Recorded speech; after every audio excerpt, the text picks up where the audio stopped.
What the Prime Minister has said today has been said in the past as well. In fact, the government and the ministers have been repeating it ad nauseum. Several agricultural experts have also batted for exactly these reforms that the new bills bring. Whether it will lead to actually any change in the situation on the ground, will the farmers' unions actually relent? It doesn't seem so, because some more of them are actually joining the farmers' protests as we speak. Now, my colleague Madhurima has been tracking the situation at Singhu border, one of the epicenters where the blockade has continued for over 3 weeks in the national capital. Madhurima, is there any difference that the Prime Minister's speech makes at this point?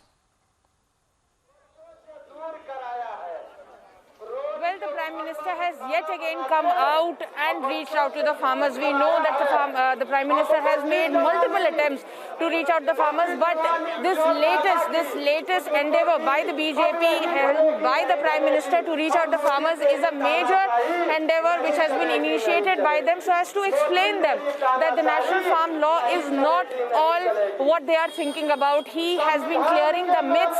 He has been clearing the myths one by one, may it be about the MSP or about the APMC or about empowering them and giving them the right to go to the courts and even restricting the private players by taxing them. So the situation is that the efforts are being made. But here at Singhu border, let me show you around.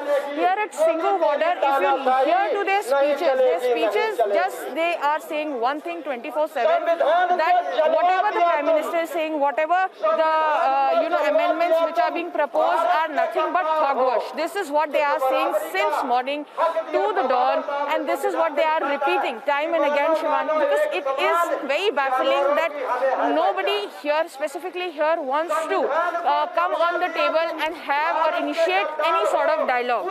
They are very firm and they are very affirmative about their demands. They are of the view that it is the government who will it will be the government who will bow down, and it will not be them.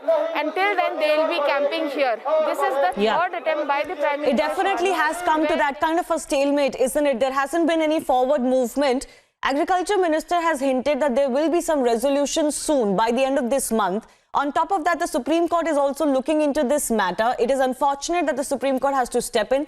But certainly, as far as the dialogue between the government and directly with some of the more prominent unions from Punjab are concerned, they are not going anywhere, even if others are extending their support to the government.